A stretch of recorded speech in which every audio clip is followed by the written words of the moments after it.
안녕하세요. 서울 아산병원 이비인후과 교수 안중호입니다. 요즘 많이 더우시죠? 너무 덥고 햇볕이 따가워서 저는 당분간 야외 자전거 라이딩은 안 할 예정입니다. 대신 스마트 로라를 타야겠죠? 더운 여름 야외 활동을 할 때는 아무래도 땀을 많이 흘리고 물도 많이 마시게 됩니다. 어릴 적 친구들 중 한 명이 푸념하듯 이렇게 말한 적이 있습니다. 나는 왜 물만 마셔도 살이 찔까? 무슨 말도 안 되는 소리냐고 웃고 넘어갔는데 곰곰이 생각하니 웃고 넘어갈 일만은 아닌 것 같아서 오늘 동영상을 만들게 되었습니다. 이번 동영상에서 여러분들께 드릴 말씀은 슬기로운 물 마시기 전략입니다.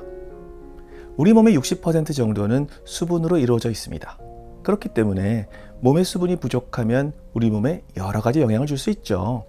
제가 진료하는 만성 어지러움 질환인 메니에르병 환자들에게도 평소 물을 많이 드실 것을 강조합니다.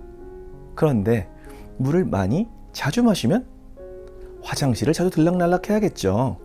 그래서 아무래도 근무 시간에는 물을 적게 마시는 습관들이 있습니다.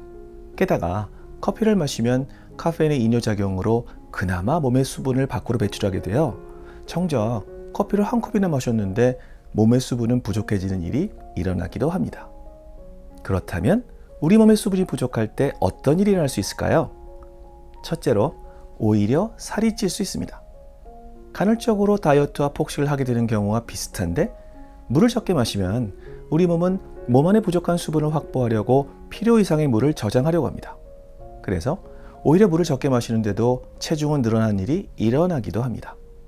그리고 만성적으로 물을 적게 마시면 몸의 신진대사 능력이 떨어져서 효율적인 에너지 소비를 못하니까 아무리 먹어도 힘은 안 나는데 살만 찌는 최악의 상황이 올 수도 있습니다. 두 번째는 심장마비 위험성이 커집니다. 아마도 제 동영상을 구독하시는 대부분의 독자님들은 고 개그맨 김영곤님을 기억하시죠?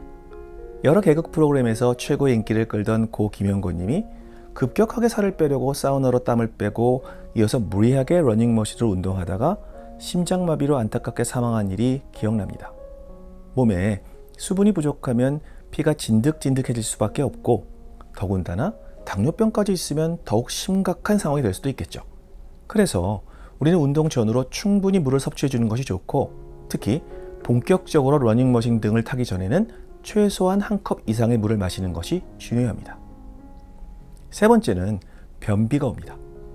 쾌변을 보기 위해서 요거트, 식이섬유가 많이 함유된 음식을 드시죠? 그렇지만 물을 많이 마시는 것이 대장 활동을 더 활발하게 합니다.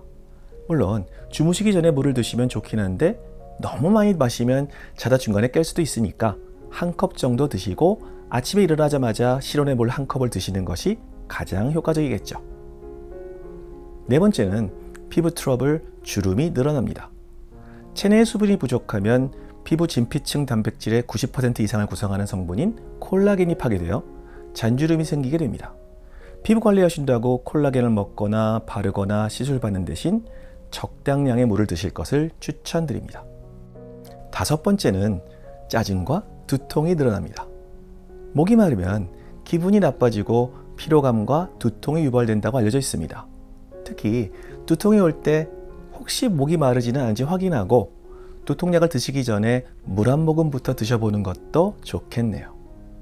물이 부족할 때 우리 몸에서 나타날 수 있는 대표적인 5가지 증상 때문에라도 우리는 평소에 물을 적당히 많이 마셔야 합니다. 그렇다면 구체적으로 어떻게 물을 마셔야 건강에 도움이 될까요? 첫 번째로 8곱하기8 법칙입니다. 하루 8잔에 8온스의 물을 드시는 것이죠. 8온스는 대략 235ml의 양입니다. 편의점에서 파는 500ml 생수 기준으로 하루 3병 반 이상을 드시는 것이 좋다는 의미죠. 몸무게가 좀 적은 분은 3병, 큰 분은 4병 드시면 적당할 것 같습니다. 두 번째로 새로운 장소에 갈 때마다 한 잔씩 물을 드시는 것입니다. 머릿속으로는 오늘 하루 물 많이 마셔야지 생각은 굴뚝 같은데 막상 또 많이 마시자니 화장실도 자주 가야 하고 불편하죠. 아침에 일어나서 물 한 잔, 직장에 출근하면 물 한 잔, 점심 식사하러 식당에 가면 물 한 잔, 오후에 사무실에 돌아오면 물 한 잔, 그리고 퇴근해서 집에 돌아오면 물 한 잔, 저녁 식사할 때 물 한 잔, 자기 전에 물 한 잔. 이렇게 하면 벌써 7잔이나 물을 마시게 됩니다. 이렇게 장소를 옮길 때마다 물 한 잔씩 마신다고 생각하면 적당량의 물을 마시기가 훨씬 수월해집니다. 세 번째로, 본인의 취향에 맞는 물을 선택해서 드시는 것이 좋습니다. 예를 들어 저는 탄산수를 좋아해서 정기적으로 탄산수를 주문해서 냉장고에 넣어두고 마십니다. 같은 탄산이 들어있어도 콜라나 사이다 같은 탄산음료는 건강에 해로우니 많이 드시지 마십시오. 그리고 일반 생수나 정수를 드실 때 물에 민감하신 분은 비릿한 느낌 때문에 잘 못 드시는 경우가 있습니다. 그때는 물을 담은 병에 라임이나 오이, 민트 등을 넣어두시면 한결 더 즐겁게 물을 마실 수 있습니다. 네 번째로, 커피나 홍차 등 카페인 음료를 드실 때 물도 한 잔 추가하십시오. 커피나 홍차의 카페인은 이뇨작용이 있어서 몸속의 물을 밖으로 내보냅니다. 그래서 빼앗기는 물을 보충하기 위해서라도 물 한 컵을 추가로 드셔야 합니다. 목이 마를 때 카페인 함유 음료를 마시면 오히려 만성적인 수분 부족에 빠질 수도 있습니다. 다섯 번째로, 잠들기 전 물 한 컵 드세요. 우리는 생각보다 자면서 땀을 많이 흘립니다. 아침에 눈을 떠보니 갑자기 한쪽 귀가 안 들리는 돌발성 난청의 원인들 중 하나도 밤새 몸속에 수분이 부족해서 혈액순환이 나빠져서 생길 수 있다고 생각합니다. 특히 심장이나 뇌혈관 질환이 있는 경우 더욱 위험할 수도 있겠죠.